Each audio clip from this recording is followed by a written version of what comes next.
반갑습니다. 참시민단체 대표 정철영입니다. 지난번에는 우리 공수처를 앞두고 고소장을 작성하는 요령에 대해서 제가 강의를 해드렸는데요. 오늘은 우리가 공무원 범죄 중에서 특히 직무유기죄에 대해서 좀 더 보다 면밀하게 범죄 구성 요건에 대해서 하나하나 법리가 무엇인지, 그리고 판례가 어떤 입장을 취하고 있는지 그 부분에 대해서 우리가 살펴보고, 직무유기죄로 고소장을 작성하시는 분들, 이런 분들은 참고를 하시라고 오늘 강의를 시작하십니다. 두 번째 강의를 시작했습니다. 오늘 범죄 구성 요건 직무유기죄입니다. 제목은 우리 사법부가, 왜냐하면은 이 판결을 자신의 어떤 판단, 자기의 생각, 법과 양심에 따라서 한다라고 하지만 자기의 생각대로 판결을 하는 것이나 재판 진행하는 것에 있어서 일반 시민들이, 국민들이 너무나도 불신 상태에 있는 것은 어제 오늘 얘기가 아닙니다. 그것은 모두 다 인정을 하고 있는 부분이고, 그런데 이 사법부의 재판 진행이나 사법부의 판결에 대해서 또 검찰청에서 검사가 수사를 하는 과정에서 경찰에서도 마찬가지고 이 국민들에게 너무나도 많은 한을 심어 놓았다는 겁니다. 많은 억울한 사람들을 만들고, 왜 그러냐면은 대부분은 또 어떤 분들은 또 공정하게 정직하게 판사의 양심과 또 수사관의 어떤 공정한 그것을 기하려고 노력하고 양심대로 하시는 분들도 있지만, 그런데 우리 억울한 국민들이 너무나도 많이 발생하는 것은 대부분 다 하는 얘기가, 우리 시민단체 오시는 분들이 하시는 말씀이 잘못한다는 거예요. 자, 그런데 우리가 사회적 이슈 사건이나 이런 것을 보면은 무조건 사법부 판단을 존중합니다. 이런 것을 하나의 어떤 슬로건처럼, 하나의 명제처럼 그렇게 말을 하곤 합니다. 그런데 그것에 상당히 어떤 맹점이 있고 또한 모순점이 있다는 것을 우리가 알아야 합니다. 왜냐하면은 판사가 자기의 법리와 그동안에 자기가 배웠던 학식이나 학문이나 또한 그런 법전과 그런 것을 가지고 나름대로 법리를 따진다고 하지만, 우리 국민들의 입장에서 봤을 때는 저 사건은 100명을 세워놓고 봤을 때도 문제가 되지 않는, 죄가 되지 않는데도 저것을 징역을 몇 년을 살린다든가 너무나 부당한 어떤 판결을 해버린다는 것이 문제인 겁니다. 자, 민법에서 보면은 민법의 원관념이, 법의 관념이 어디에서 나옵니까? 원천이 법원이 관습 아닙니까? 관습은 다시 말해서 사회적 통념, 사회적으로 오랫동안 굳혀진 통념, 그것이 관습이 된 것 아니겠습니까? 그것을 법으로 만든 것이거든요. 다시 말해서 법의 뿌리가 사회적 통념을 존중한다는 얘기입니다. 그런데 이 지금 현재 사법부의 판단은 사회적 통념은 보지 않습니다. 자기들 나름대로의 어떤 특권의식, 그리고 법리, 법관으로서의 어떤 지식, 그런 것만 가지고 판단을 한다는 겁니다. 자, 사회적 통념으로 우리가 올바른 공정한 법을 판단을 하려면 어떻게 하는 것이 가장 합리적인 방법이라고 생각이 드십니까?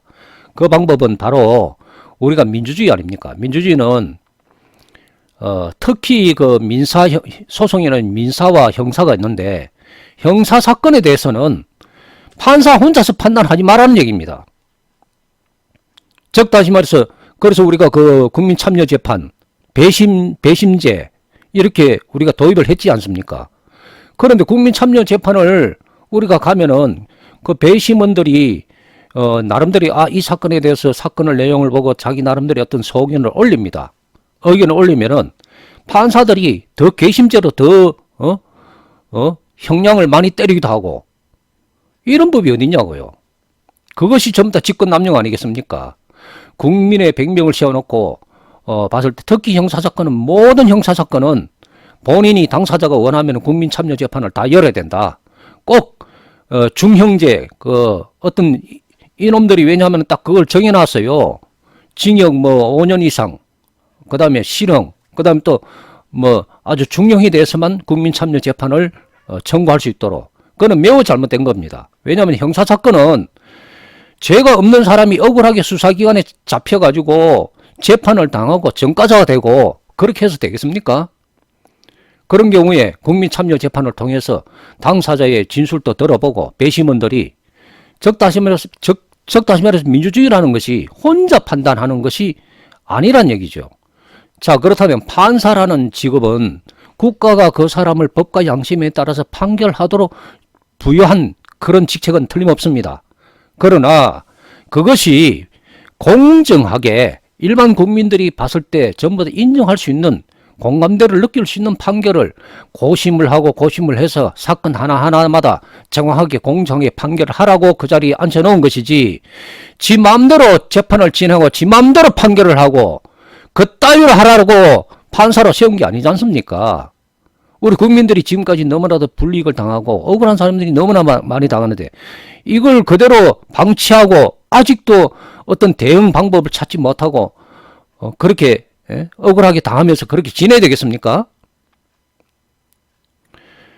자, 이제 국민의 인권 시대가 도래합니다. 공수처가 출범이 되고 이런 상태에서 제가 분명히 말씀드리기를 이제는 확실하게 일어나야 됩니다.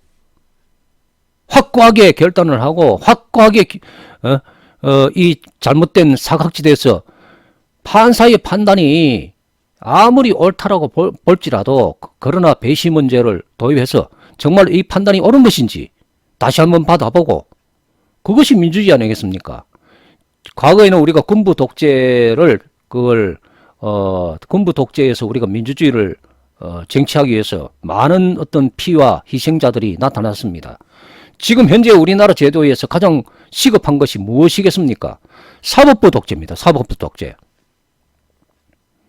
특히 민사건은 민사건 재판 진행하면서 지 마음대로 판결을 하고 재판 진행하고 그다음에 그런 것은 둘째 치더라도 형사건에 대해서는 당사자가 원하면 배심원제를 모두 다 도입을 해서 정말로 국민들의 공감대가 어떻게 형성되는지 그 사건에 대해서 배심원들이 어떻게 판단을 하는 것인지 들어보고 그 다음에 판단할 수 있는 제도를 빨리 길을 열어야 됩니다. 재판법정이 단상이 판사의 동무대가 돼가지고 지 멋대로 판결하고 재판 진행하고 멋대로 까불고 악마 새끼가 마귀 새끼가 거기 날뛰는 그런 단상이 아니란 얘기죠. 국가가 지금 현재 거기에 대해서는 심지어는 사회적 이슈 사건도 보면은 이렇게 합니다. 뭐냐면 사회적 이슈 사건도 보면 사법부 판단을 존중합니다. 심지어 대통령까지도 그런 얘기를 하더라고요. 대통령이 변호사 출신이니까 그렇게 하겠죠. 그러나 잘못된 겁니다. 사법부의 판단을 존중하기 이전에 앞서 사회적 통념으로 봤을 때는 우리 국민들이 느끼는 게 무엇입니까? 저 사건은 분명히 강력하게 엄하게 처벌을 해야 되는데도 너무나도 엄정하게 처벌하지 않는다는 게 문제고 판사의 한 사람의 판단으로 그리고 두 번째는 뭡니까? 저 사건은 죄가 안 된다. 저건 문제가 되지 않는다 하는데도 징역을 몇 년씩 판사가 때리고 그러면 사법부 판단을 존중합니다. 이러고 언론에 터뜨리고 이 나라가 이 문제가 가장 심각한 문제 아니겠습니까? 이 사건으로 인해서 억울하게 잡혀가지고 억울한 처벌을 받고 그 다음에 억울한 판결을 받고 억울하게 전과자가 된 사람들이 얼마나 많겠습니까?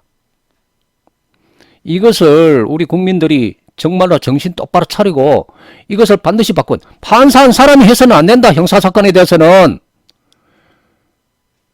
최소한 배심원제 당사자 신청하면 전부 다 배심원제 당사자가 정말로 명백하게 절도를 했다는 게 강도를 했던 것 범죄 행위가 명백한 것은 어쩔 수가 없죠. 그러나 다툼이 있는 사건 이것이 내가 무죄다 나는 무죄다 라고 주장하는 그런 사건들에 대해서는 반드시 본인이 무죄라고 주장하는 사건에 대해서 다툼이 있는 사건에 대해서 그리고 이것이 판단이 어려운 부분들에 대해서는 판사의 판단에만 맡기지 말자는 얘기죠. 국민참여재판, 배심원제도 좀 더 도입해서 뭐합니까? 지금 국민참여재판 만일에 당사자 신청했지 않습니까? 판사가 더 괘씸죄로 징역을 더 때립니다. 이게 사법부 민낯입니다. 그 사람들의 프라이버시, 자존심, 그리고 자기들의 어떤 그 위신, 법적 지위, 그런 것은 다 강하게 내세우면서 모든 국민들 위해서 군림하고 지 맘대로 재판하고 지 맘대로 재판 진행하고 지 맘대로 판결하고 지금 현재 그런 상태입니다. 이것에 대해서 심각하게 우리 국민들은 그리고 우리 시민들이 받아들이고 빨리 하루빨리 이것을 개몽을 하고 개혁을 하도록 노력을 해야 되는 것입니다.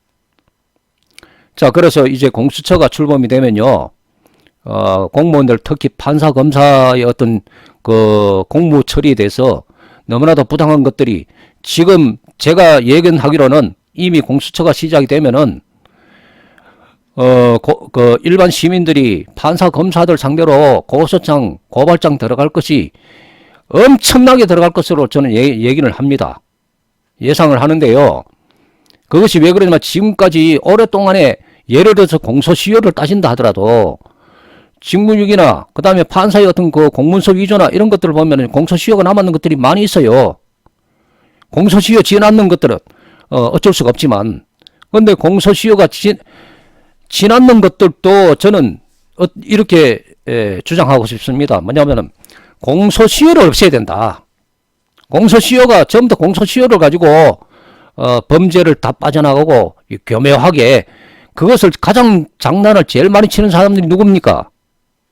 범죄자들입니까?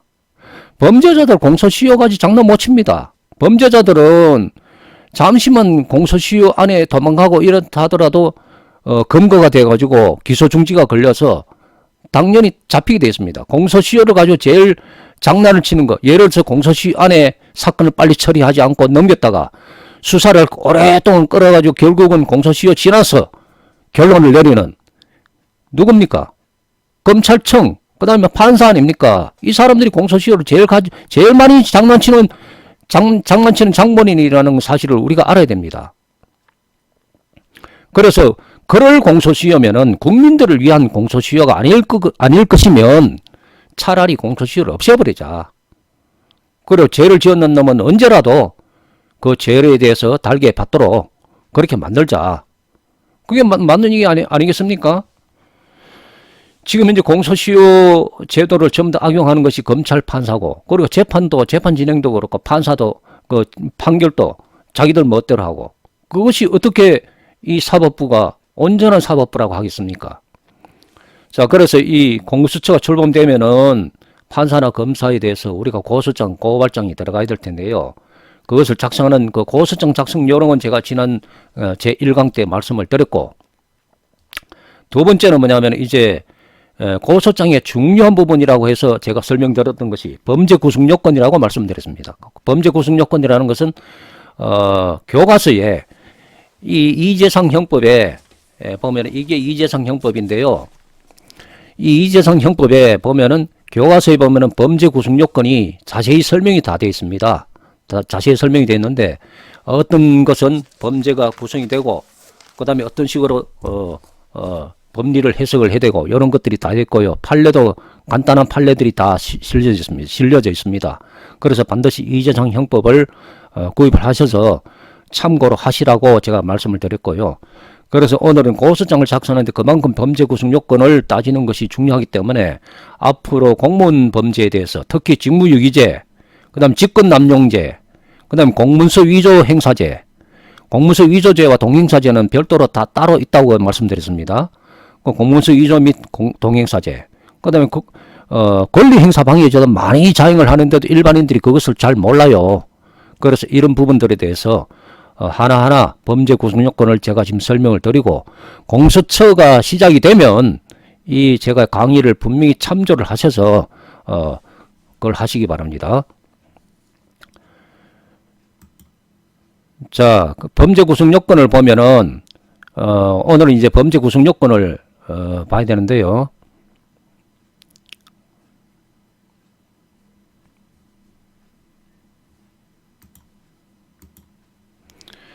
자, 첫 번째 그 국가 기능에 대한 죄를 보면은 공무원의 직무에 관한 죄가 있습니다. 공무원의 직무에 관한 죄.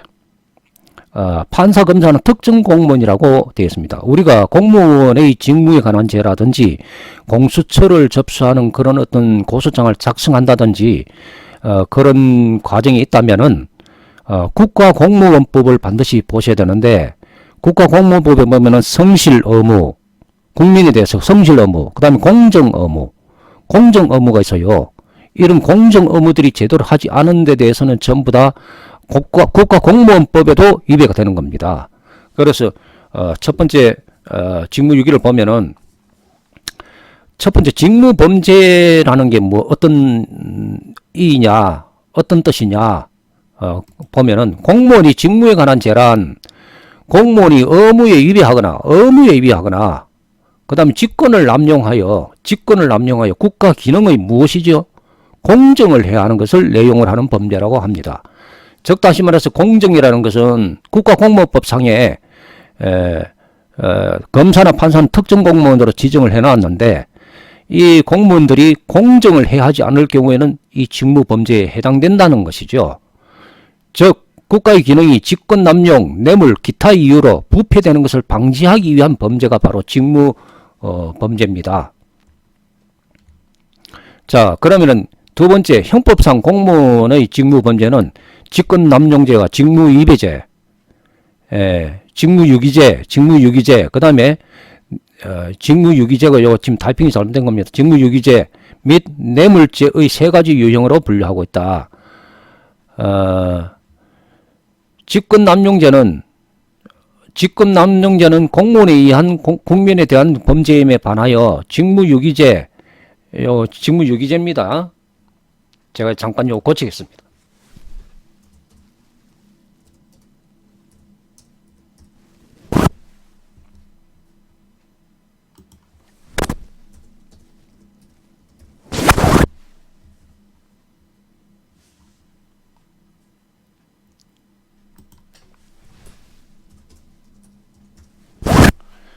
직무유기죄와 뇌물죄는 공무원에 의한 국가에 대한, 누구에 대한 범죄입니까? 국가에 대한 범죄입니다. 자, 그리고 직무유기죄는 공무원의 직무상의 의무에 위반한 것, 그냥 당연히 해야 되는데 그 의무를 위배한 것을 내용으로 함에 반하여, 뇌물죄는 개인적인 어떤 이익을 취득을 위하여 그 공무원의 지위를 이용하였다는 점에 특색이 있습니다. 한번 쭉 읽어보겠습니다. 3번, 공무원의 직무에 관한 범죄는 행위자가 행위 시에 공무원일 것을 요하는 신문범이다. 다만 공무상 비밀누설죄와 사전수뢰죄, 그 뇌물 요구 및 약속을 하는 그런 사전수뢰죄의 주체에는 공무원이 어떤 자와 공무원이 될 자가 포함된다. 자, 그런 내용으로 참조로 알아두시고, 그 다음에 네 번째, 통설에 의한 진정직무범죄. 공무원만 정범이 될 수 있는 범죄를 말하며, 여기서 공무원의 신분은 구성적 신분으로 기능한다. 즉 다시 말해서 공무원의 신분이 반드시 구성적 범죄 구성 요건에 해당돼야 된다는 얘기죠. 부진정 직무범죄라는 게 뭐냐면은, 공무원이 아닌 자에 의하여도 범하여 줄 수 있고, 공무원이 행한 경우에는 형이 가중되는 범죄를 말한다. 뇌물 공여죄 뭐 이런 것들, 그 공무원을 상대로 해서 돈을 준 사람도 처벌되는 거 있죠. 그런 경우는 공무원이 아닌 자에 의해서도 범하여 줄 수 있다. 그리고 가중의 근거는 공법상의 복무 내지 신뢰관계에 기초한 행위자의 의무 위반과 국가 권력을 범죄의 수단으로 이용하게 하였다는 직권남용에 있다.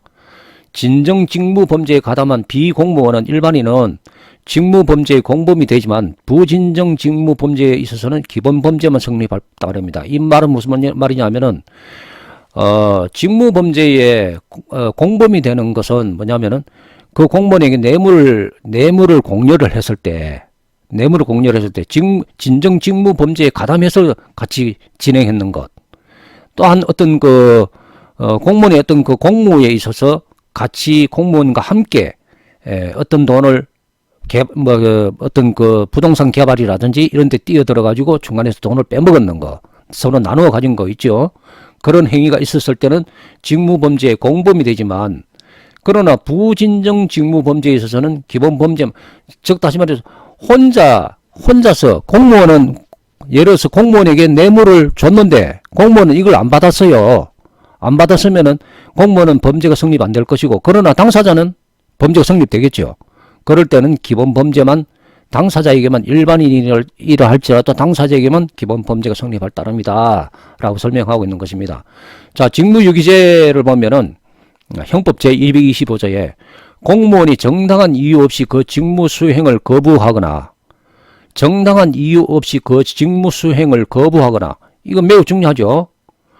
정당한 이유 없이 그 직무 수행을 거부하거나, 요 빨간 걸로 표시를 하고 줄을 안드라인을 치겠습니다. 정당한 이유 없이 그 직무 수행을 거부하거나, 즉 다시 말해서 수사기관 같으면 검사에게 어떤 부분들을 조사를 해주세요. 전화를 했죠. 또 녹음을 시켰죠. 또 아니면은 이전에 제가 말씀드렸던 건 증거조사 신청서를 보냈습니다. 보냈는데 정당한 이유 없이 그 직무 조사를 안 하고 거부를 했다는 얘기죠. 그러면 어떻게 되겠습니까? 직무유기죄가 성립이 된다는 거죠. 그 직무를 유기한 자는 어떻게 됩니까? 1년 이하의 검거, 1년 이하의 검거 또는 3년 이하의 자격 정지에 처한다. 형법 제122조입니다. 즉 다시 말해서 검사에게 어떤 증거조사 신청서를 해서 보내서 내용 증명으로 보내서 이런 내용들, 이 사건에 대해서 이런 내용들을 조사를 해주세요 라고 했는데 조사를 하지 않았는 거. 또 예를 들어서 재판을 진행하는 데 있어서 재판장에게 이런 부분에 대해서 증거조사를 해주세요. 재판 진행에 있어서 이것을 증거조사를 해주세요 라고 요구를 했는데 재판장이 그걸 무시하고 묵살하고 재판 진행을 했을 때 그것은 뭐가 되겠습니까? 직무 수행을 거부한 게 되죠. 그럴 때 직무유기죄가 성립된다는 겁니다. 즉 다시 말해서 문서송부 촉탁, 사실조회 신청 이런 것들을 했는데 정당한 이유 없이 그 직무 수행을 거부했을 때 그때는 직무유기죄가 성립되겠죠. 일반 재판 진행을 할 때 보면은 특히 민사에서 그런 것들이 많습니다. 당사자가 신청하는데 묵살을 시키면 판사가 재판장이 권한으로 묵살한다는 식으로 묵살을 시켜버리는 게 있습니다. 그런 행위들이 너무나 많기 때문에 그런 경우에는 공무원이 정당한 이유 없이 그 직무 수행을 거부하는 거죠. 직무유기죄가 명백하기 때문에 당연히 어떻게 되죠? 공수처에 들어가야 될 사안들이죠. 자, 그 다음에 공무원의 의무를 두고 봤을 때 국민 전체에 대한 봉사자로서 국가공무원법에 뭐라고 되어 있습니까? 성실 의무, 국가공무원법 제56조. 그 다음에 복무 의무, 국가공무원법 제57조.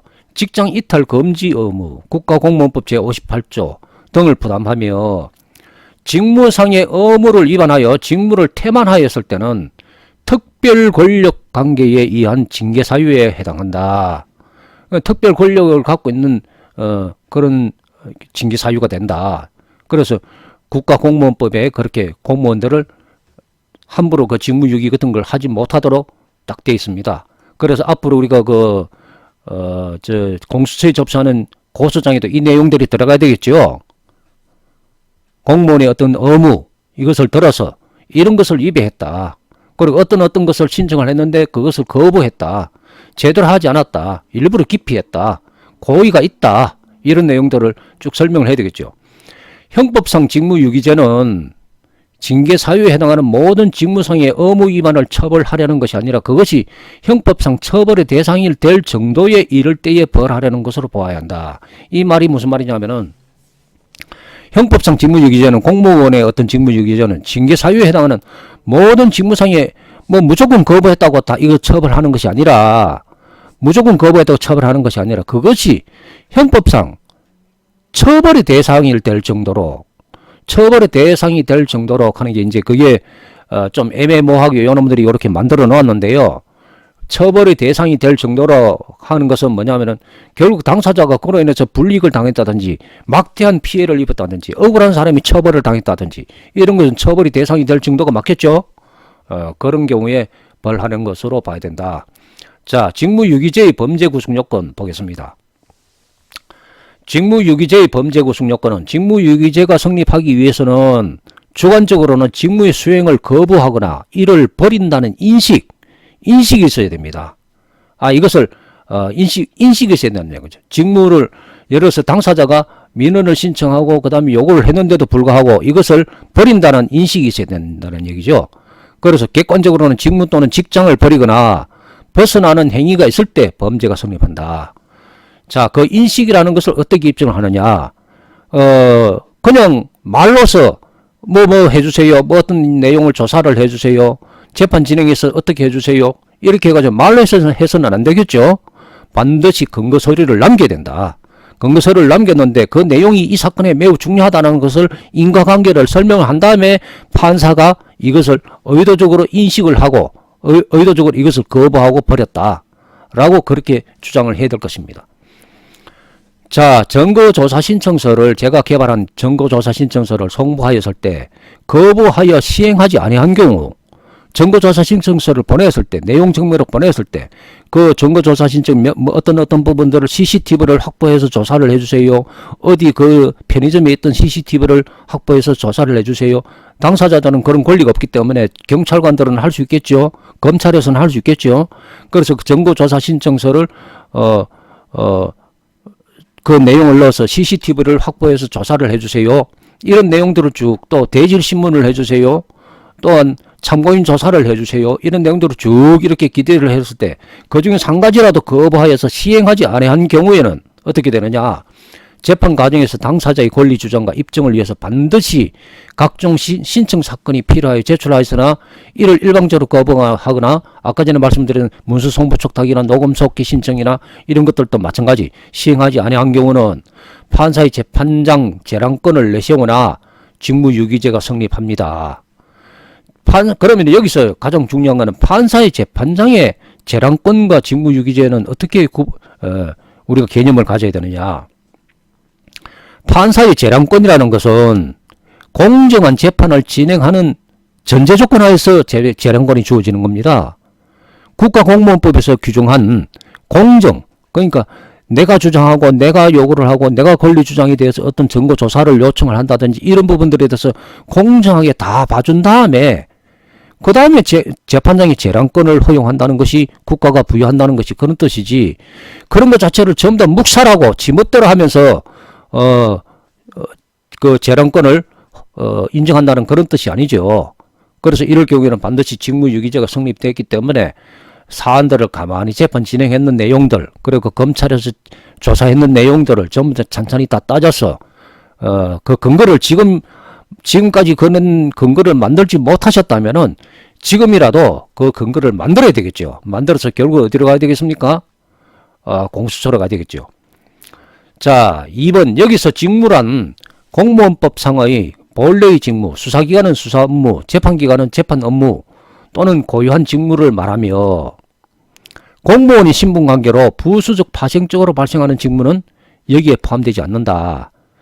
즉 다시 말해서 공무원이 신분인데 공무원에게 어떤 민원을 제기를 했는데요. 그 민원을 제기했는데 공무원이 고발해달라. 이게 범법행위가 이 사람들 위법행위나 범법행위에서는 고발을 왜 안 하느냐. 왜 안 했느냐. 이걸 가지고 직무유기를 할 수 없다는 얘기죠. 한번 봅시다. 따라서 공무원이 일반인이 민원을 통하여 알게 된 위법, 불법행위에 대하여 고발 의무를 여기서는 직무라 할 수 없고 직무유기죄에 해당되지 않는다. 즉 다시 말해서 고유한 고발 의무 이런 거는 고유한 직무에 해당이 되지 않기 때문에 직무유기에 해당되지 않는다는 뜻이죠. 또한 직무는 성문에 의한 법령의 근거가 있거나 즉 다시 말해서 법에 직무 판사면 어떻게 재판을 하라 그다음에 검사는 어떤 식으로 수사를 하라 이런 어떤 경찰은 어떤 식으로 수사를 하라 이런 식으로 직무는 성문에 의한 법령의 근거가 있거나 특별한 지시나 명령이 있어야 된다. 그렇게 그 전제 조건을 가지고 있습니다. 그 범위 내에 들어가야 직무에 포함이 되며 그것을 위배했을 때 직무유기가 된다는 뜻이죠. 대법원 판례 65도 464에 그렇게 나와 있거든요. 여기 쓴 사례를 보면 군대의 중대장의 보고 의무가 중대장이 대대장에게만 보고하고 연대장에게 보고를 하지 않은 경우에 그런 경우는 직무유기가 아니다. 그렇게 보는 겁니다. 자, 그 다음에 이러한 범위의 직무에 속하지 않는 사항에 대해서 직무유기죄가 성립하지 않는다라고 설명을 했고, 또 두 번째는 뭐냐면 군사법경찰관이 군용물을 범죄에 관한 특별조치법에 규정된 범죄 이외의 범죄를 수사하다가 중단한 경우 특별조치법에 규정된 범죄 이외의 범죄를 수사하다가 중단을 해버렸어요. 그랬을 경우에 범죄 혐의를 받은 물건이 페니실린 주사바늘 수술에 사용되는 실 등의 의약품이고, 이것은 특별조치법에 붙은 별표에 포함되어 있지 아니하여 군용물로 다룰 수 없는 이유로 이것은 직무유기로 처벌할 수 없다. 위법성 조각사유다. 그 직무라는 범위를 지금 설명하고 있는 겁니다. 자, 세 번째, 직무 수행을 거부한다는 것의 의미. 직무를 능동적으로 수행할 의무가 있는 자, 능동적으로, 적극적으로 수행할 의무가 있는 자가 이를 행하지 않는 것을 말한다. 그게 이제 직무 수행을 거부한다는 의미죠. 그 다음에 네 번째, 직무유기란 직무에 관한 의식적인 방임 내지 포기 등 정당한 이유 없이 직무를 수행하지 않는 경우를 말한다. 직무에 관한 의식적인 방임 내지 포기 등 정당한 이유 없이 직무를 수행하지 않는 경우를 말한다. 아까 전에 또 말씀드렸다시피 정보조사 신청서 내용을 거부한다든지 가처분의 법률적 근거나 이유가 없이 거부하는 것, 그 방임 내지 포기로 인정되는 부분이죠. 그래서 가처분의 내용에 제가 어떤 내용으로 가처분을 넣으라고 했죠? 법률적 근거와 이유를 성명하라. 법률적 근거와 이유와 성명하라. 성명 못하면 어떻게 되겠습니까? 결국은 직무유기가 되겠죠. 자, 지금 적극적인가 소극적인가는 묻지 않는다. 직무수행의 거부는 진정부작위범에 해당한다는 견해와 부진정부작위범에 해당한다는 견해가 있는데, 판례 입장은 부진정부작위범을 직무유기범죄로 본다. 판례 입장이죠. 자, 그러면은 진정부작위범과 그 다음 부진정부작위범을 조금 어렵게 느껴지겠습니다만은 한번 지금 설명을 들어보시면 이해를 하실 겁니다. 자, 그것을 알아야 됩니다. 형법 제18조는 위험의 발생을 방지할 의무가 있거나 자기의 행위로 인하여 위험 발생의 원인을 야기한 자가 그 위험 발생을 방지하지 아니한 때에는 그 발생된 결과에 의하여 처벌한다라고 부작위범, 즉 다시 말해 어떤 조치를 하지 아니한 부작위범에 대해서 처벌하도록 형법은 되어 있습니다. 형법 제18조에. 자, 부작위범에는 진정부작위범과 부진정부작위범이 있는데, 진정부작위범은 형법의 구성요건이, 그러니까 형법에서 처벌할 수 있는 구성요건이 그 부작위 행동을 어떤 조치를 하지 아니한 데 대해서만 실현될 수 있도록 규정되어 있는 범죄로서, 예를 들어서 전시 군수 계약 불이행죄, 전시의 군수 계약을 당연히 해야 되는데 그것을 하지 않은 것, 그것은 형법으로 처벌하도록 되어 있죠. 자, 그 다음에 전시 공수 계약 불이행죄, 이것도 역시 마찬가지로 부작위로 조치를 해야 되는 조치를 하지 않은 것, 당연히 조치를 해야 될 의무가 있는 자가 조치를 하지 않은 것, 그것을 이제 처벌하도록 그렇게 되어 있죠. 그다음 집합명령 위반죄, 집합명령을 집합을 하라 했는데 집합을 하지 않는 것, 예비군 소집했는데 예비군 소집하지 않는 것, 모이지 않은 것, 그거는 집합명령 위반죄죠. 퇴거불응죄, 이런 것들이 법률과 지시, 명령이 있음에도 의도적으로 부작위한 범죄를 부작위범이라 합니다. 자, 사법부 편법은 법률과 근거, 민법, 형법, 민사소송법, 형사소송법 상에 당사자 권리주장과 권리보호를 위해서 법률이 엄연히 존재하고 있음에도 이를 의도적으로 기각, 각하 등으로 거부한 행위는 직무유기죄. 당연히 이것은 뭡니까? 거부했기 때문에 온 직무유기죄 성립되는 거죠. 아까 전에 설명드렸던 내용들이고, 그 다음에 어떤 법률과 명령이 있고 그 담당 공무원이 이러한 당사자 요청에도 거부하고 수행을 하였는가 하는 부분을 먼저 찾고 정리를 한 다음에 그 다음에 직무유기죄로 고소고발을 해야 할 것입니다. 이 부분 매우 중요하니까 어떤 법률과 명령이 있는가, 그리고 당사자가 예를 들어서 민사소송법상의 절차법상의 당사자가 권리 주장할 수 있는 문수송부 촉탁, 사실조회 이런 것들은 당사자가 할 수 있도록 그 법률과 명령이 있죠. 그런데 재판부에서 판사가 그것을 기각했다. 기각합니다. 그것을 받아들이지 않습니다 하고 묵살을 했을 때, 그럴 때는 직무유기죄가 성립된다는 거죠. 자, 부진정 부작위범이란 형벌법규의 금지법규, 즉 다시 말해서 형법에 금지법규로 이걸 하지 말아라 라고 되어 있는 걸 부작위로서 위반하는 범죄, 즉 다시 말해서 살인죄 같은 거 하면 안 된다, 살인죄 같은 걸 하면 안 된다, 이런 것들은 금지법규범이죠. 살인죄 등 형법상 규정된 금지된 규범을, 보통 살인은 직접 행하는 행위인데 부작위로 범죄를 성립하게 하는 범죄, 즉 다시 말해 그런 어떤 조치를 하지 아니하고 살인죄가 성립되는 경우, 그게 바로 부진정 부작위범이라고 합니다.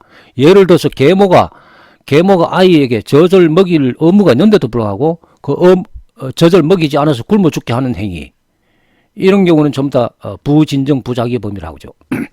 세월호 사건 한번 볼까요? 세월호 사건의 선원들은 적극적인 구호 활동을 통해서 성격이나 다른 선원들의 사망 결과를 방지하여야 할 의무가 있음에도 불구하고 그것을 조치하지 않음으로써 부작위로 사망에 이르게 한 결과를 초래한 범죄로 부작위와 사망의 결과 사이에 인과관계가 있다고 그렇게 판례가 판결을 했었죠. 2015년 11월 22일 날 2015도 6809로. 자, 그 다음에 다섯 번째, 직무유기를 진정이든 부진정이든 자기에 의하여 성립되는 범죄임을 전제로 하는 것이기 때문에 직무유기를 요함으로 직무를 집행하는 때에는, 자, 여기서 잘 알아야 되는 거, 직무를 집행한 때에는 법정 절차를 이행하지 않았다거나 내용이 부실하다고 해서 직무유기죄가 성립하지 않는다라는 어떤 판례를 만들었어요. 근데 그 내용을 보면 이것을 이제 위법성 조각 사유로 보고 있는데, 직무유기에서 직무를 집행을 했을 때 어쨌든 법정 절차를 이행하지 않았다 하더라도 어떤 직무 집행이 있었거나 아니면 내용이 부실하다고 해서 직무유기죄가 성립하지 않는다, 이런 내용이죠.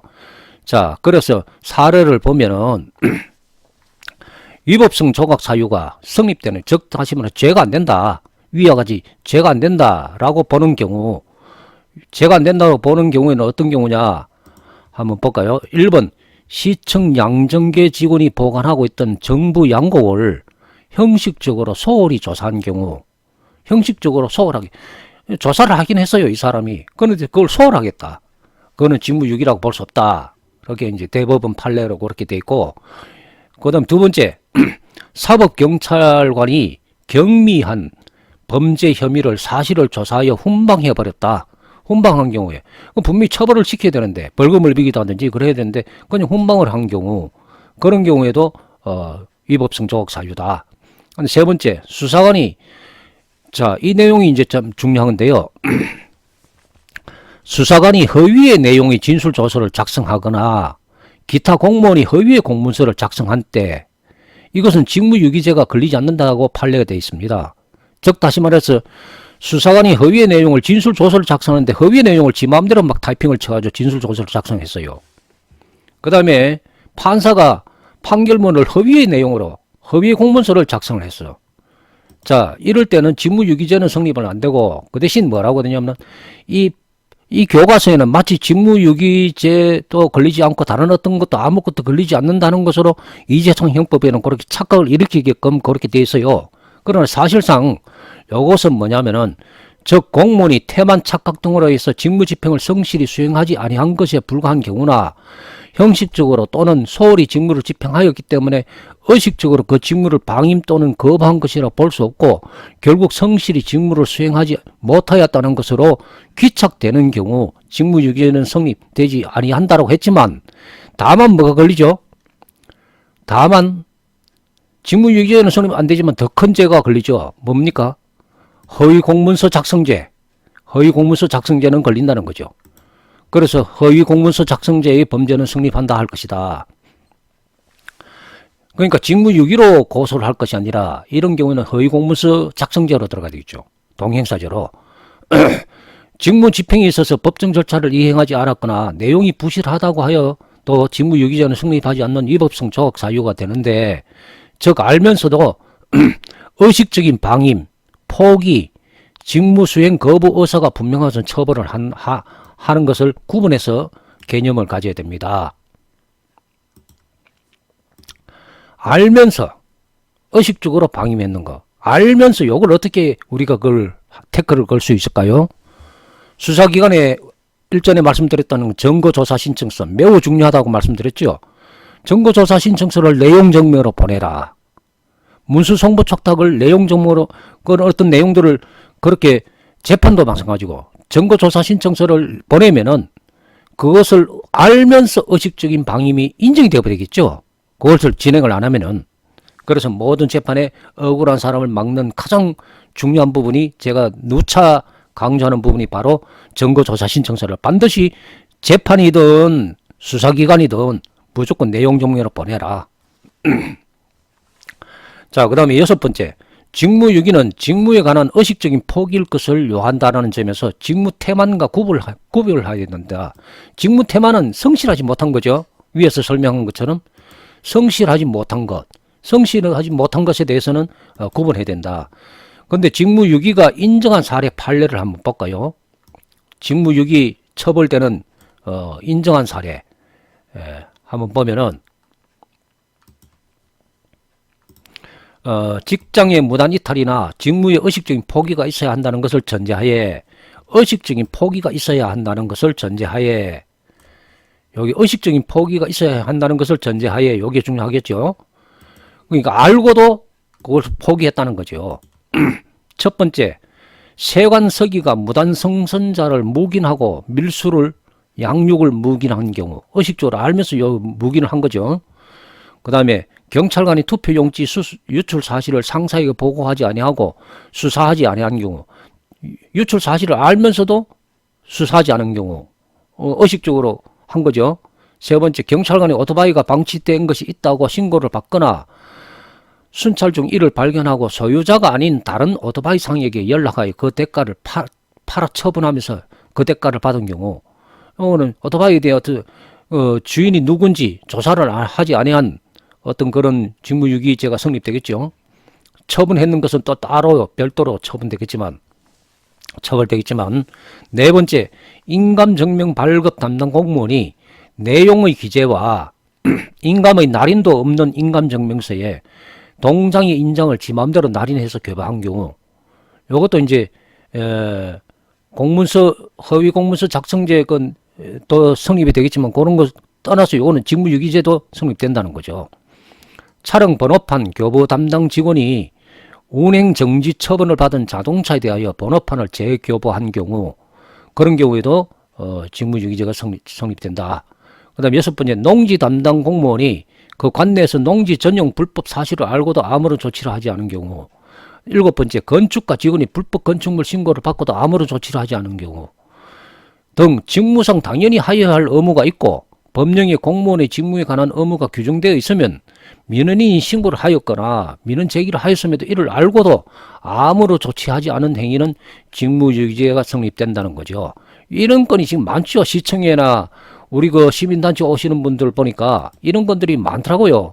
시청이나 구청이나 당연히 요청을 했는데도 불구하고 신고를 받았는데도 그것을 제대로 하지 않는 거예요. 조사를 아예 하지 않거나 아예 처리하지 않는 그런 직무유기죄가 발생된 경우가 너무나 많더라고요.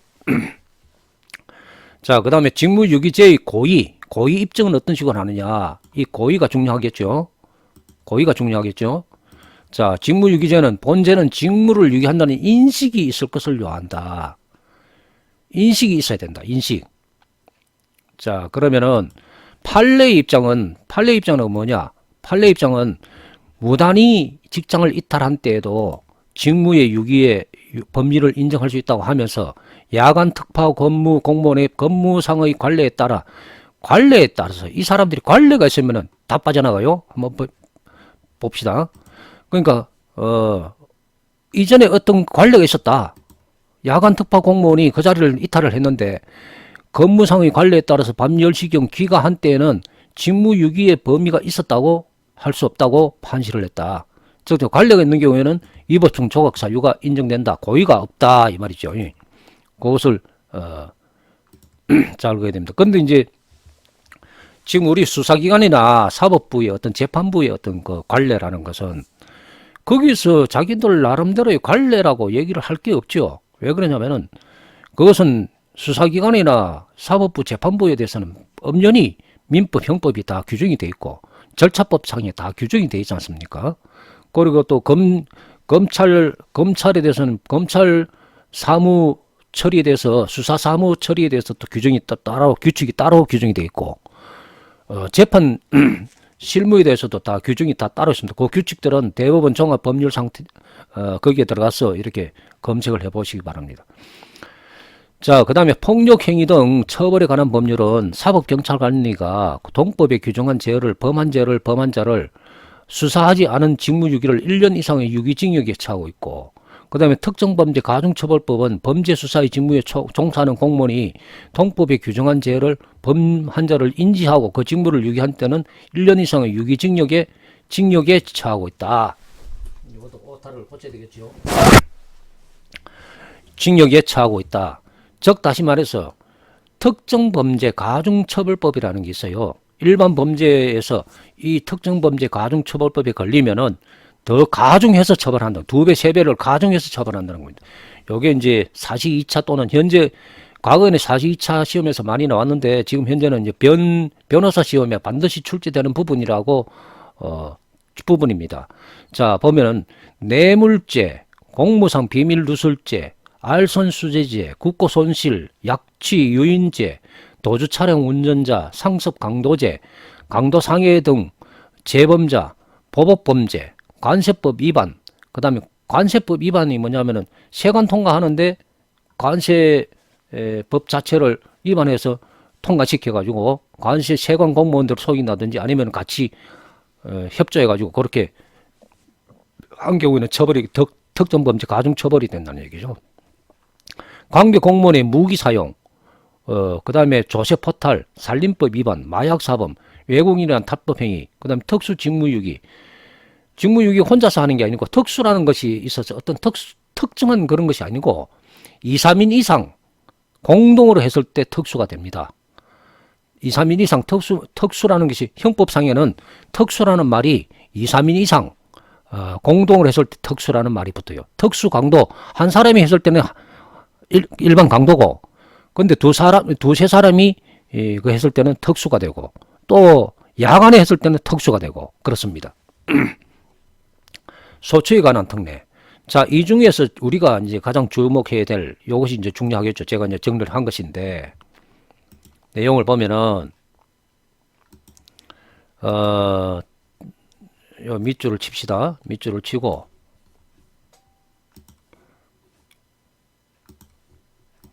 특가법 제5조의 그 보면 보복범죄의 가중처벌, 보복범죄의 가중처벌. 요거는 지금 이제 일반인들이 잘 모르고 있는 부분들이에요. 잘 모르고 있는 부분인데 요런 경우가 있습니다. 있으니까 자세히 보셔야 됩니다. 첫 번째, 자기 또는 타인의 형사사건의 수사 또는 재판과 관련하여 고소, 고발 등 수사 단서의 제공, 진술, 정언, 수사 단서의 제공, 진술, 정언 또는 자료 제출에 대한 보복의 목적으로 살인, 존속살인의 죄를 범한 자는 사형 무기 또는 10년의 징역이 처한다. 이게 이제 가중처벌을 한다는 거죠. 즉 다시 말해 수사 단서의 제공, 진술, 정언 또는 자료 제출에 대한 보복으로 어떤 형법상에 이렇게 하면은 그거는 가중 처벌이 되는 요소다라는 것을 참고적으로 보시기 바랍니다. 그 다음에 고소, 고발 등 수사 단서의 제공 또는 진술, 정언 또는 자료 제출을 하지 못하게 하거나 거짓으로 진술, 정언, 자료를 요 내용 잘 봐야 됩니다.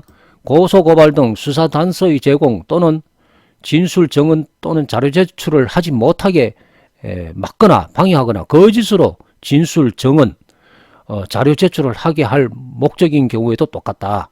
이런 경우에도 어떻게 되겠습니까? 그런 경우에도 가중처벌이 된다는 얘기죠. 자, 이전 그 공수처 접수 고소장 작성의 강의 중에서 검찰개장의 행위라고 제가 설명을 드렸는데, 검찰개장이 정은 상대편 고소 고발의 수사 단서를 제공하고 또 어떻게 했습니까? 진술, 정은 또한 자료 같은 걸 제출하지 못하게 하고 상대편이 영무고로 걸리도록게끔 그렇게 유도를 한 것, 그거는 가중처벌이라고 그랬죠. 그래서 검찰개정 같은 경우는 가중처벌에 해당된다. 두 번째, 제1항과 같은 목적으로 형법 제257조 1항 상해, 존속상해, 상해를 하거나 존속상해, 그 다음에 폭행, 1항을, 그러니까 자료 같은 거, 증언 같은 거 제출 못하도록, 수사단서 제공 못하도록 폭행을 한 것, 그 다음에 체포감금한 것, 존속감금이 포함되고, 제일 중요한 건 협박입니다. 협박. 이 협박은 뭐냐면은 위계에 의한 협박. 검찰이나 판사가 상대편에게 협박을 할 수 있겠죠. 당신 소환장 보냈는데 출석하지 않으면 어떻게 된다 했습니까? 소환장 보내면 구인장 보낼 수 있습니다. 이렇게 말하는 게 그 뭐냐? 협박입니다. 이렇게 협박을 죄를 범한 사람은 1년 이상의 유기징역에 처한다. 이건 벌금이 없다는 거죠. 아까 전에 일전에 고소장 작성 1에서 설명드렸던 공수처 고소장 검찰개정의 경우에 협박이 성립이 되겠죠. 수사기관에서 상대편에게 부당한 말을 하거나 그렇게 잘못된 내용들을 검찰의 어떤 위력을 사용해서 그렇게 했을 때는 협박이 성립되는 겁니다. 자, 그 다음 세 번째, 제2항의 죄 중에서 형법 제257조 1항, 그 다음에 제260조 제1항 또는 제267조 276조 제1항의 죄를 범하여 사람을 사망에 이르게 한 때는 무기 또는 3년 이상의 징역에 처한다.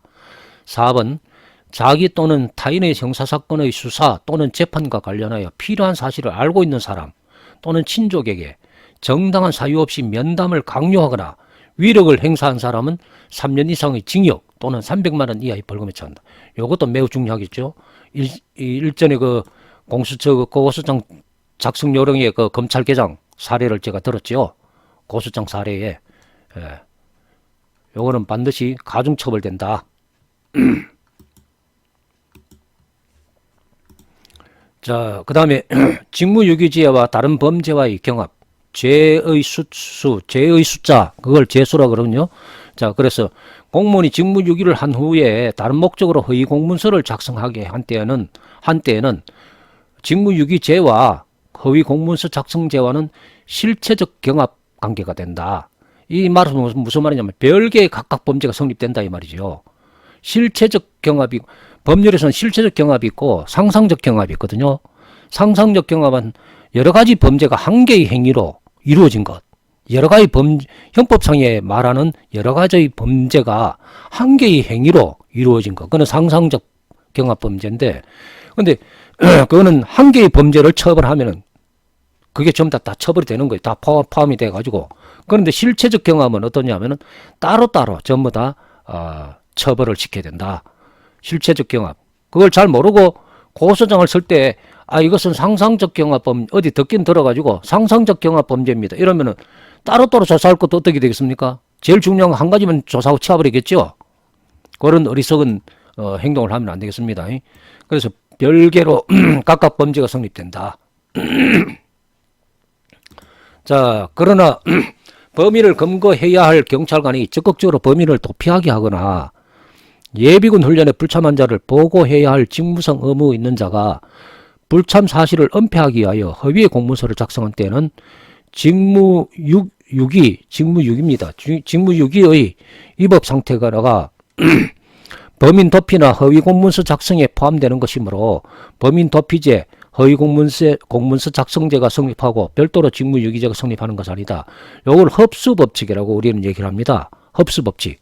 그래서 이런 것들이 상상적 경합범죄는 그거 자체로 흡수가 되는 것이 있으니까 그것을 잘 살펴보고 고소장을 작성해야 된다는 거죠. 자, 여기서 위계라는 것은 어떤 공무원의 지위나 신분을 이용해서 공무 집행 방해를 하는 경우에도 똑같다.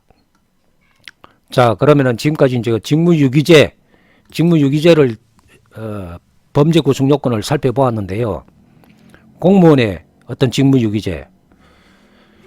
자, 공무원의 직무유기죄에 대해서 살펴보았는데, 잠깐만요. 그 공무원의 직무유기죄를 살펴보았는데, 공무원의 직무유기죄는 일단 지금까지 쭉 설명드렸는 내용들 중에서 첫째 인식이 그 의무가 당연히 의무가 있는데도 불구하고 그것을 거부하는 행위가 있었다. 그것을 만들기 위해서 증거조사 신청서를 미리 보내고 증거조사 신청서의 내용을 제대로 이행하지 않으면은 무엇이 걸린다 했죠? 그거는 인식이 있다는 거죠. 분명히 인식이 있었다는 걸로 되는 것이고 직무유기. 그래서 수사기관이나 재판 과정을 통해서 내가 권리 주장하는 것, 내가 요구할 거 이런 것들을 전부 다 한 가지 전부 다 증거조사 신청서로 딱 내용 증명으로 딱 보내버리면은 그 사람들이 이행하지 않으면은 바로 어떻게 되겠습니까? 직무유기로 처벌하는 매우 중요하다고 제가 말씀드렸죠. 수사기관의 재판 과정을 통해서 반드시 이것을 진행을 해야 자신의 원하는 대로 수사를 다 할 수가 있고 재판도 진행을 다 할 수가 있고 증거조사가 다 된다는 거 말씀을 드리는 겁니다. 자, 그 다음에 직무유기죄에서 가장 중요한 게 뭐냐면은 검찰이나 그 다음에 판사의 어떤 그 위계, 그 지위가 위계라고 표현을 해요. 위계를 이용해서 그것은 안 돼요. 당신 소환장 보내면 출석하지 않으면 큰일 납니다. 이런 식으로 말하는 그것이 결국은 정당한 공무인 것 같은데 그것이 나에게는 불리한 그런 어떤 내용들이면은 그리고 불공정한 내용이면은 그거는 바로 직권 남용이 걸리고 협박이 걸린다는 거죠. 협박이 걸린다. 그 처벌 대상이다. 그래서 그동안에 수사기관이나 재판 과정을 통해서 있었던 과정들을 하나하나 판사의 행위, 검사의 행위, 말, 조사를 어떤 식으로 했고 하나하나 정리를 해볼 필요가 있겠죠. 거기서 직무유기죄가 어떤 것이 성립되는지. 그 다음에는 이제 직권 남용을 제가 이제 할 겁니다. 자,